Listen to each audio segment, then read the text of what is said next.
Om Sairam. Ashwini ladies tailor मध्ये तुम्हा सर्वांचं खूप खूप स्वागत करते. तर मैत्रिणींनो, आज मी तुमच्यासाठी घेऊन आलेली आहे बोटनेक ब्लाउज कटिंग. तर ब्लाउज कटिंग करण्याच्या अगोदर आपण पेपर कटिंग करूया. म्हणजे पेपर कटिंग बरोबर आलं की आपला ब्लाउज कटिंग खूप छान येतो आणि टिचिंगला कुठेही प्रॉब्लेम येत नाही, फिटिंगला सुद्धा. ठीक आहे. तर बघू शकता तुम्ही, मस्त असा मी सिंगल पेपर घेतलेला आहे आणि आता एका बाजूकडून मी टाकणार आहे पूर्ण उंची. तर स्क्रीनवरती सर्व माप मी देणार आहे. तर बघू शकता तुम्ही, तर उंची आहे आपली 13. तर त्यामध्ये 1 इंच ऍड करून म्हणजे पूर्ण उंची घ्यायची आहे 14 इंच. तर अगोदर आपण मागच्या साईडचा भाग काढत आहोत. त्यानंतर शोल्डर घ्यायचा आहे 5.5-7 इंच. बोटनेकला 32 साईजला शोल्डर घ्यायचा आहे 5.5-7 इंच. त्यानंतर मुंडा 5.5-7च घ्यायचा. जेवढा आपण शोल्डर घेऊ तेवढंच आपला मुंडा घ्यायचा. त्यानंतर हे माप पण आपलं शोल्डरच्या तेवढं आले का चेक करायचं आणि मुंड्याची रेषा मारून घ्यायची. ओके. त्यानंतर इथं आपण टाकूया छातीचा चौथा. तर छाती किती आहे आपली 32. तर 32चा चौथा 8 इंच बरोबर. तर इथं मी 8 इंचावरती खूण करते. आता जर तुम्ही इथं 2 इंच एक्स्ट्रा शिलाई मार्जिन घेत असाल तर 2 इंच घ्या. जर 1.5 घेत असाल तर 1.5 घ्या. मी इथं 1.5 घेतलेला आहे आणि ही रेषा मारून घेत आहे इथपर्यंत. ओके, इथपर्यंत समजलं. त्यानंतर बघा, इथं आपल्याला शोल्डर उतार टाकायचा आहे अर्धा इंच. ओके. तर हे मी पुढे सांगते तुम्हाला गळा रुंदी टाकल्याच्या नंतर. त्या अगोदर आपण इथं कमरेचं माप टाकूया. तर कंबर किती आहे आपली 28 इंच. तुमची जेवढी असेल तेवढी.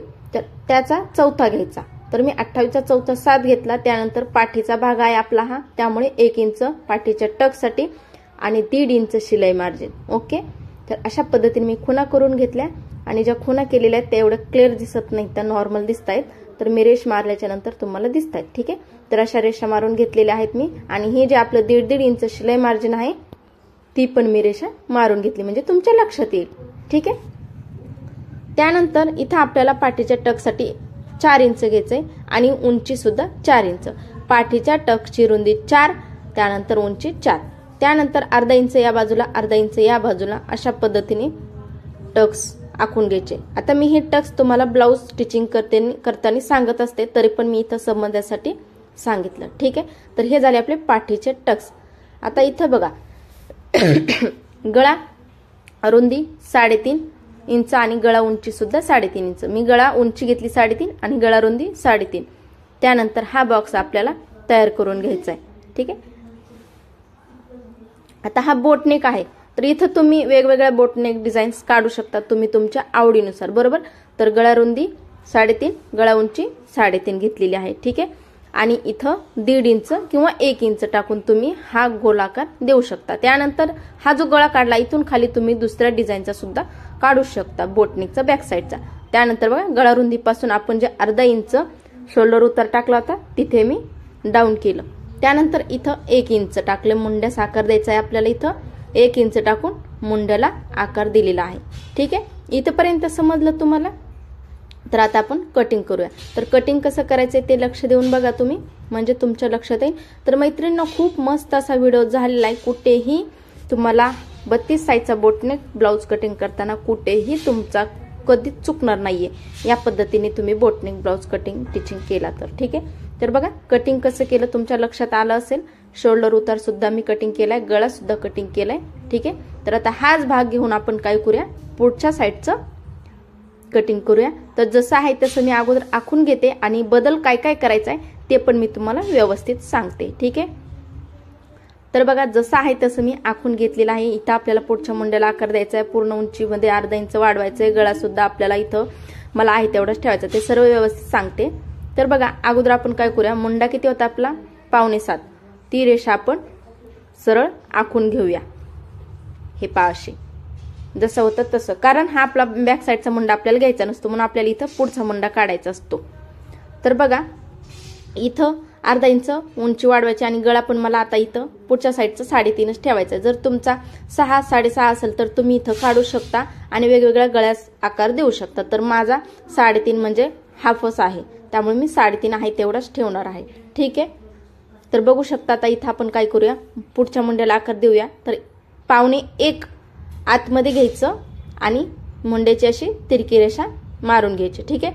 आता जिथं कोण आहे तिथून आपल्याला इकडे 1 इंच घ्यायचं आणि पुढच्या मुंड्याला आकार द्यायचा. ओके, अशा पद्धतीने. ठीक आहे. तर बॅक साईडचा जो मुंड्याचा आकार आहे तो आपल्याला इथं घ्यायचा नसतो.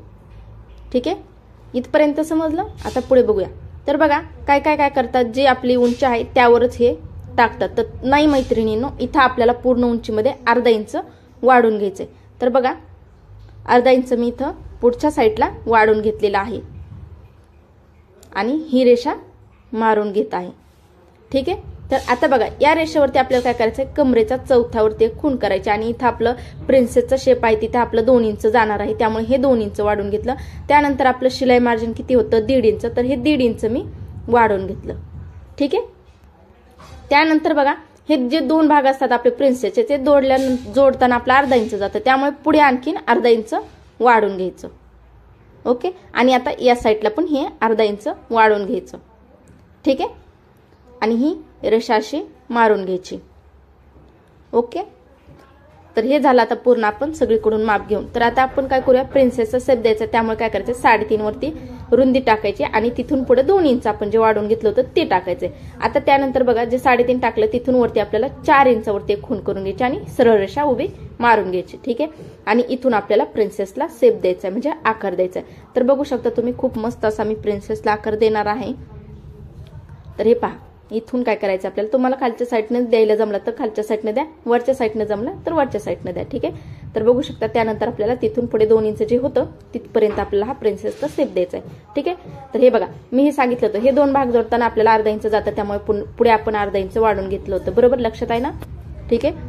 तर बघा हा बॅक साईडचा भाग घ्यायचा, यावरती असं मुंड्यावरती मुंडा ठेवायचा आणि जेवढं जास्त आहे तिथं खूण करून घ्यायची आणि जिथे आपण आकार दिलाय फ्रेंच कटोरीला तिथपर्यंत हे अर्धा इंच तिरकी रेषा मारून जॉईन करून घ्यायचं. आता ह्या साईडला पण अर्धा इंच होतं, तेच माप आपण इकडे पण टेपने असं मोजायचं आणि या साईडला पण टाकून घ्यायचं आणि इथून इकडे अशी तिरकी रेषा मारून घ्यायची. ठीक आहे. तर हे झालं आता आपलं पुढच्या साईडचं आखून. तर काय करायचं, जो पाठीमागचा भाग होता तो चुकून कट होईल आपला, त्यामुळे काय करायचं तिथं असं कट मारून ठेवायचं, म्हणजे आपल्याला लक्षात येईल कटिंग करताना की आपल्याला पुढच्या मुंड्याचा आकार कट करायचा आहे म्हणून. बरोबर. तर बघा कटिंग कसं करायचं व्यवस्थित लक्ष देऊन बघा. हा, तर मैत्रिणींनो, तुम्हाला जर पेपर कटिंग जमलं तर तुम्हाला ब्लाऊज कटिंग करताना आणि टीचिंग करताना कुठेही जरा पण प्रॉब्लेम येणार नाही. त्यामुळे तुम्ही परफेक्ट अगोदर पेपर कटिंग शिका, त्यानंतर ब्लाऊज कटिंग. आणि व्हिडिओ शेवटी आवडला तर व्हिडिओला नक्की लाईक करा. चॅनलवर काही मैत्रिणी नवीन असतील तर चॅनलला सबस्क्राईब करा आणि त्यासमोरचं बेल बटन प्रेस करा, जेणेकरून आपला नवीन व्हिडिओ आला की त्याची तुम्हाला सूचना मिळत असते. त्यामुळे अगदी फ्री आहे, त्यामुळे सबस्क्राईब नक्की करा. ठीक आहे. तर बघा अशा पद्धतीने आपले हे भाग कटिंग झालेले आहेत. हा आहे आपला बॅक साईडचा आणि हा आहे आपला फ्रंट साईडचा. तर मी इथं लिहून ठेवते म्हणजे आपल्याला कटिंगच्या वेळेस लक्षात येईल. तर आता आपण काढूया बाही. बाही म्हणजे स्लीव. ठीक आहे, मराठीमध्ये बाही म्हणतो, इंग्लिशमध्ये स्लीव म्हणतो. बरोबर. तर बघा अशी पेपरची आपल्याला ही घडी घालून घ्यायची आहे अगोदर. ठीक आहे, आणि घडीवरती आपल्याला काय करायचंय, पूर्ण उंची टाकायची. आता ही अस्तरची बाही आहे बरोबर ना, त्यामुळे आपल्याला इथं 1 इंच वाढून घ्यायचंय, म्हणजे 10 इंच उंची आहे ना, त्यामध्ये 1 इंच म्हणजे 11 इंच वरती खूण केले. त्यानंतर इथं बघा छातीचा चौथा आणि त्यामध्ये अर्धा इंच वाढून घ्यायचंय प्रिन्सेसला. ठीक आहे, म्हणजे किती येईल, छातीचा चौथा 8, त्यामध्ये अर्धा इंच 8.5. आता ते 8.5 माप आपण काय करूया, इकडे टाकून घेऊया, हे पा इथपर्यंत. ठीक आहे, आणि हा बॉक्स तयार करून घेऊया आपण, म्हणजे आपल्याला बाहीचा जो आकार असतो ते काढायला सोपा जाईल आणि बाही पण काढायला सोपी जाईल. त्यानंतर इथं मुंडा खोली म्हणजे कॅप हाईट टाकायची 3 इंच. आता ही कॅप हाईट बाहीच्या उंचीनुसार कमी जास्त होऊ शकते. हा, तर बघा 1 इंचाची मी इकडं हे पॉईंट काढलेले आहेत, लक्षात घ्या. आणि कॅप हाईट कोणत्या बाही उंचीला किती घ्यायची त्यावरती एक व्हिडिओ आहे, नक्की तो बघा, लिंक मी डिस्क्रिप्शन बॉक्समध्ये देते. तर बघा इथं काय करायचं आहे, दंडगीर आपला किती आहे तेवढं घ्यायचं आणि तिथून पुढे आपल्याला 1.5 इंच घ्यायचं आहे. ठीक आहे, तर इथे एक खूण करून घेतली मी आणि आता हे 1 इंचाचे पॉईंट होते ते मी हे पा इथपर्यंत 1 इंच होतं, मी सरळ आखून घेतलं 1 इंचापर्यंत आणि आता हे 1 इंचाचे पॉईंट मी तिरकी रेषा मारून घेतली. आता जी कॅप हाईट म्हणजे आपली मुंडा खोली होती आणि ती आणि इकडे दंडगेराच्या तिथे एक तिरकी रेषा मारून घेतली. त्यानंतर काय करायचं बघा, या तिरक्या रेषेचा आपल्याला सेंटर काढायचा म्हणजे मध्य काढायचं. मध्य म्हणजे काय, दोन्ही साईडला अर्धा इंच गेलं पाहिजे. त्यानंतर अर्धा इंच वरच्या बाजूस, अर्धा इंच खालच्या बाजूस ठेवायचं आणि आपल्याला अगोदर काय करायचंय, पाठीमागील बाहीच्या मुंड्याचा आकार द्यायचा आहे, त्यानंतर पुढील बाहीचा मुंड्याचा आकार द्यायचा आहे. हे पहा अशा पद्धतीने. ठीक आहे, लक्षात आलं. तर खूप सुंदर असा आपला बाहीचा आकार झालेला आहे. आता आपण हे कटिंग करूया. आता कटिंग कसं करायचं लक्ष देऊन बघा.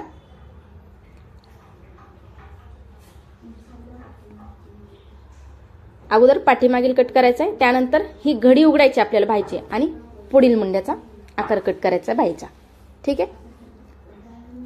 तर आपली बाही सुद्धा कटिंग झालेली आहे. तुम्ही बघू शकता, तुमच्या समोर आहे. खूप मस्त अशी आपली बाही म्हणजे स्लीव्स कटिंग झालेली आहे आणि अशा पद्धतीने सर्व बोटनेकचं आपलं कटिंग झालेलं आहे. ठीक आहे. तर अशाच पद्धतीने तुम्ही तुमच्या 32 साईजचं पेपर कटिंग करायचं आहे. तर आता लवकरच मी तुमच्यासोबत याचा ब्लाऊज कटिंगचा सुद्धा व्हिडिओ शेअर करणार आहे. तो पण व्हिडिओ नक्की बघा आणि व्हिडिओ आवडला असेल आजचा तर व्हिडिओला लाईक करायला विसरू नका प्लीज. पूर्ण व्हिडिओ बघितल्याबद्दल धन्यवाद. Thank you. Take care. Bye bye.